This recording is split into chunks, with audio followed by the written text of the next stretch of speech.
Well, I hadn't planned on doing any more Halloween episode reviews, but leave it to the angry video game nerd himself, James Rolfe, to catch my interest. Hello there, I'm Scotty. You're not. We're going to talk about the Halloween episode of Knight Rider, Halloween Night from season 3 of the show, which is weird because I had an individual copy of season 3 and I don't remember this episode. And I watched through quite a bit of that season, put it on in the background and stuff. I don't know. I didn't remember this episode at all.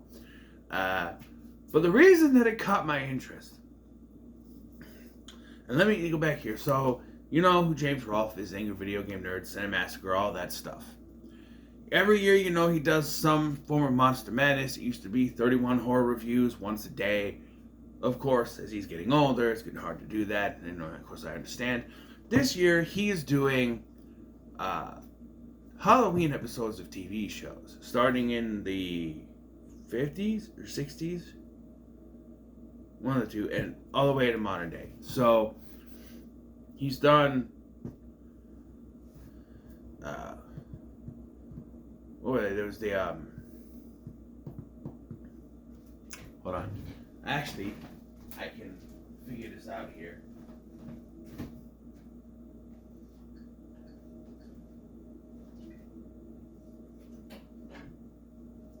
Turn it quick. I don't know if I leave this because I know he did. Come on.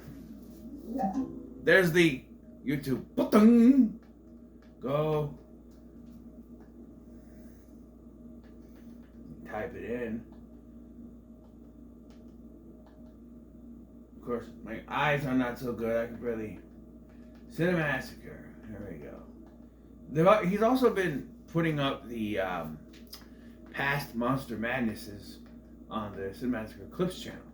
But, okay, so he starts with the 60s. So he did the Addams Family Halloween episode, and he did the Happy Days Halloween episode, and now he's doing Knight Rider, or not Knight Rider, he did the Garfield Halloween special. Excuse me, I'm doing Knight Rider.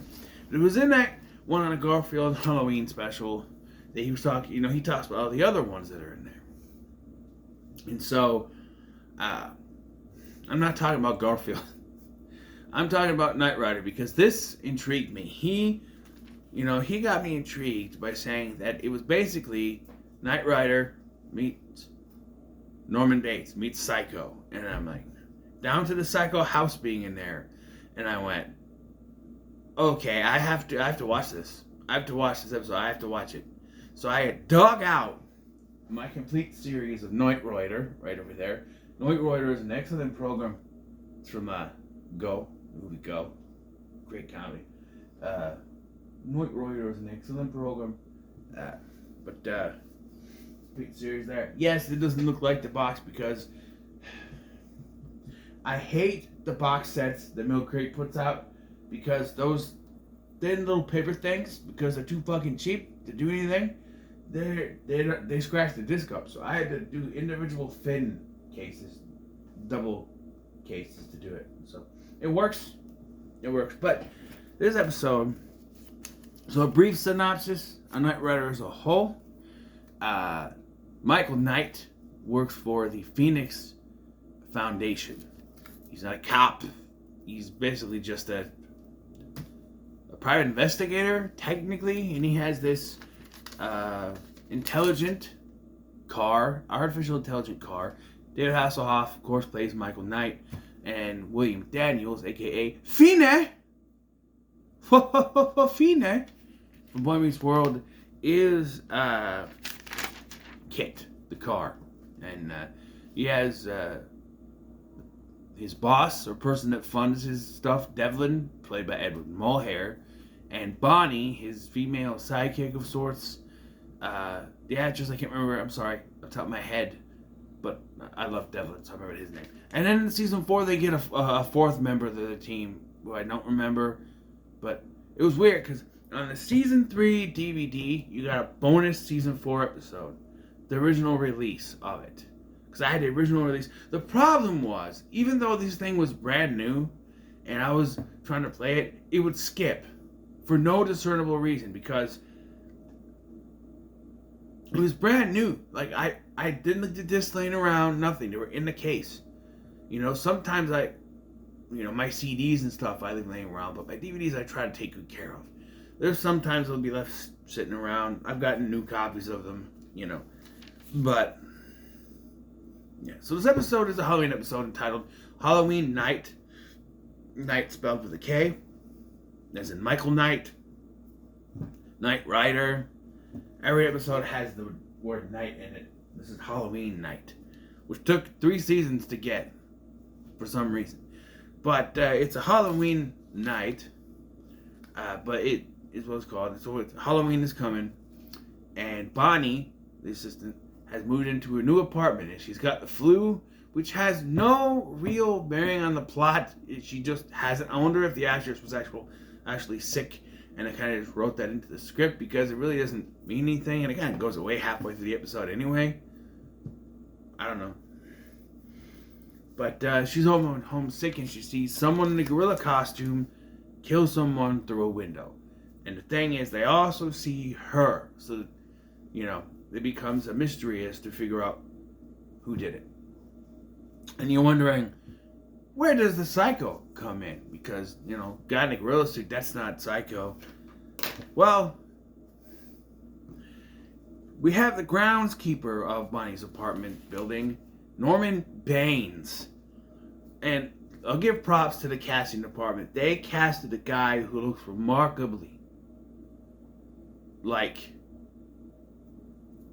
I can't remember his name, Anthony Perkins. Remarkably like Anthony Perkins, and is able to do the impression. He's great. It's fantastic. There's a reason that this character exists in this episode, and I figured it out far too late. Which, I'm kind of, I usually pride myself on figuring out twists before it happened, but I didn't. I fell for it actually because you're supposed to lean into Norman Baines, and yeah. So like I said, Bonnie sees someone get killed. She tries to prove it. The apartment ends up being unfurnished. There's no one there, and Michael runs across Norman Baines, and so of course you're making think he's up to something. And we meet the owner of the place, the landlord, Grant, Mr. Grant, whose actor I do not know. But he is there. We also meet Denise and Simon, who are also tenants of this building. We're there to find out that Denise is Grant's daughter. But, yeah. So,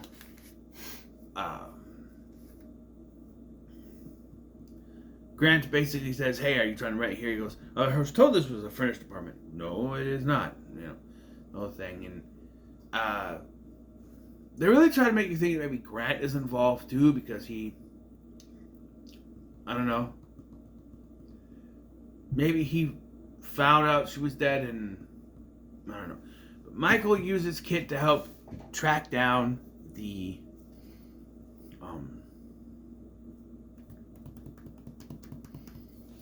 gorilla costume because they can't find it. Or they found it, it's in storage. And then he uses Kit to track down where it was cleaned, because it was cleaned. They said, there's no blood or anything on it. And I'm like, well, she was just strangled to death. There wouldn't be any blood. Strangulations are genuinely bloodless deaths. You see movies all the time. They get marks on their necks, but they're bloodless generally. I don't know why they put up blood. They're just trying to make it more Halloween-y. Halloween. So, on the way back, as he exits the cleaners, someone else in another gorilla suit tries to run him over. I feel like that they forgot something here. Michael had the gorilla suit. Where's this other gorilla suit? It raises questions that they never answer. I just didn't figure, he had a gorilla suit in the first scene, have it here. But Michael has the gorilla suit. The only gorilla suit that we know that that is in play here, and yet there's someone else with another tries to run him over, and Michael then hood slides like Bo Duke, and yes, well actually it's Luke Duke that started it. If you watch the opening Dukes of Hazzard, it is Luke Duke who sails across the thing and jumps into the passenger side. Whatever it's, the Dierks Bentley song says hood sliding like Bo Duke, but it was Luke Duke who did it in the opening. So sorry, Dierks, you're wrong on that one. I'm sure that Bo did hood slide, but infamously for the opening of the show, it was Luke Duke. Pretty sure both of them did. Even their doppelganger counterparts, Coin Vance Duke, did it, I think. But which I still say they're not bad for much hate they get. I'm eventually gonna have to talk Dukes of Hazzard one day. I'm gonna have to, because it's a good show.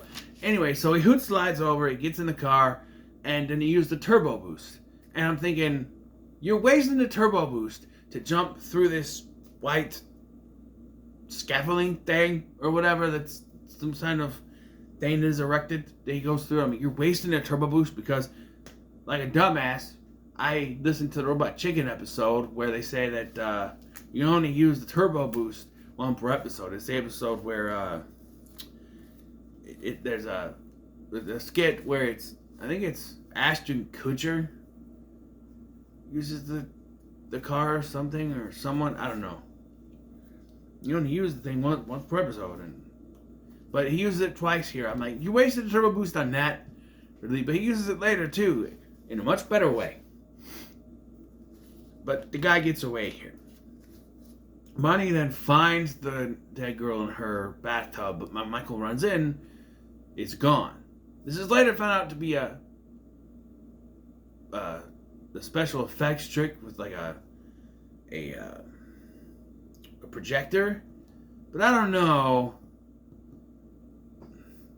Later we see a projector thing with a weird demon face, and I don't know. It's weird. Also, yeah, I have an issue with something. We'll get to it when I get to the reveal, but yeah. But yeah, so they get this weird devil thing that's has some kind of code, which Kit translates as just being backwards. And it leads them to 36 Fairview Road, which is the Psycho House. There's no hotel. There's no motel, but just the Psycho House, which turns out to be also owned by Grant and be like his guest house. Usually a guest house is adjacent to your regular house, like in a Fresh Prince or something. This is way out in the middle of freaking nowhere, where they find the dead girl's body. So that's when Michael goes to talk to this guy, Grant, and finds Denise there. Find out that Denise is his daughter here, and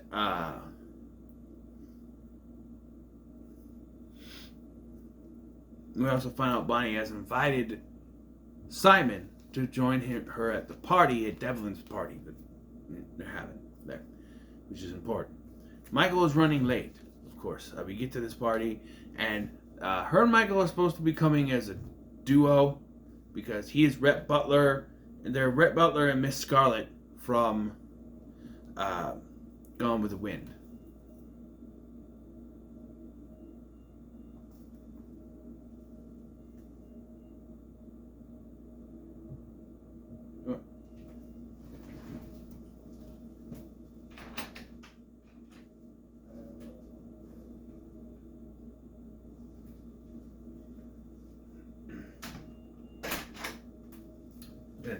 Might be an ambulance here. Awkward. So anyway, so Michael has, Kit bring up all the information on Grant. And, he was born in 1953 or whatever. One daughter, one child, Denise. Wait, he mentioned children. Doesn't he have another child? Yes, he has a son. We don't see who it is. because we're supposed to believe that it is Norman Baines. Because Norman has come to the party, to Devlin's party with Bonnie.